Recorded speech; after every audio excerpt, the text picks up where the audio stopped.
Hello, social studies students. I am going to walk you through your Unit 6 summative assessment today.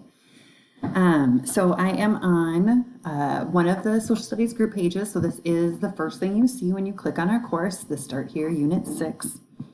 Walks through the learning targets, the chapter folders, and then we are in the Prove folder. So we've done all the work and now you are going to show me what you know. There are 3 summative activities in this folder. All of them are due this Friday. So you can do those in whatever order you want. One a day kind of thing. It doesn't matter as long as they're done by this Friday. Sorry, I got distracted by some animals outside my patio door. All right, so you are going to go down now to the Prove Unit 6 Summative Assessment folder. There is a study guide in here, so you should start here. Also going back and using your chapter study guides and any notes that you may have taken, and making sure that you have taken and submitted all of the past work for chapters 11, 12, and 13. All right, so here are the 3 parts. Part 1 is a flip grid, kind of based off what you did last week.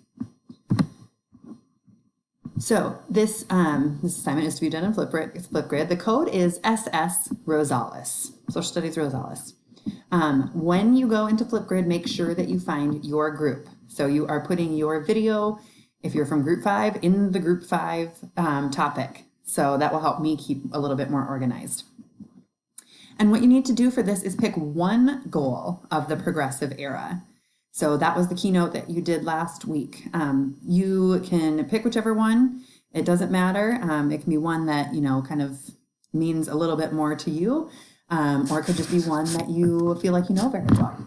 But you are going to tell me why you think this goal was important for Minnesotans to have as a goal for the common good, everybody, during the early 1900s.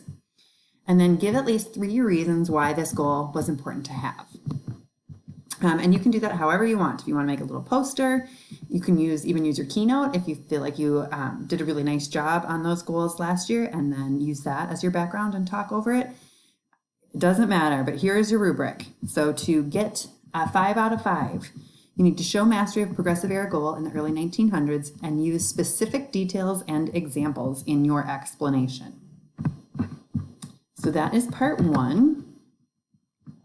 Part 2 is the immigrant experience comparison. So you are going to complete this table here. Oh, some people have already turned it in over here. Complete the attached table using the chapter 12 interactive textbook link. And that can be found in your chapter 12 dashboard in the chapter folder. You can also use your chapter 12 study guide and any notes you may have taken. So there's 2 parts to this. One is the comparison chart. And to get full points on that, so 4 out of 4, you need to successfully compare 2 different Minnesota immigrant groups from the late 1800s. And you've also included proficient details and facts from the textbook to support your answer. The second piece is an opinion. So you have to choose which of these immigrant groups and experiences you would have preferred to have been a part of. So you need to choose which one and then explain in detail why you picked whichever group you did. I'll pull up this really quick. So here is the chart. So you have an Iron Range miner who lives in Duluth and a Minneapolis mill worker who lives in Bohemian Flats. And so you have these different categories down the side. So you need to tell me in this box, what are the working conditions for an Iron Range miner? And then over here, what would be the working conditions for a Minneapolis mill worker? And then you're going to talk about their wages, living conditions. So what would life have been like in Duluth for someone working on the Iron Range? What would life have been like for a mill worker, someone living in Bohemian Flats? So where would you be living? What would the conditions there be like? What kind of family? Would it be a big family, small family, neighbors, that kind of thing? Essentials.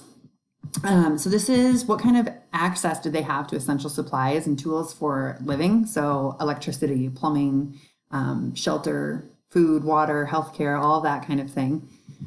So that goes there. And then this kind of brings in that budget piece.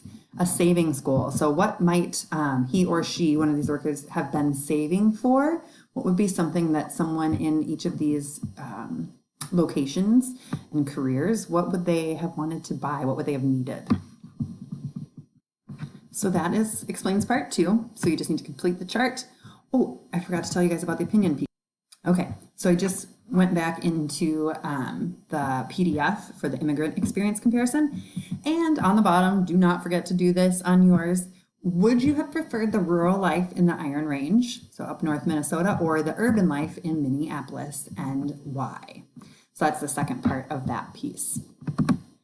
All right, back to the summative. And part 3 is just your basic Schoology puzzle piece quiz.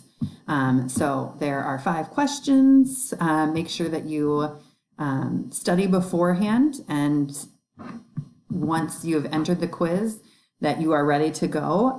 It is not resumable and it is not retakeable. So this is a unit assessment. So if you wanted to retake any of these pieces, it would be making sure you have all of your missing assignments turned in for the last 3 weeks, doing corrections, and then talking to me and rearranging a time to retake or a way to retake.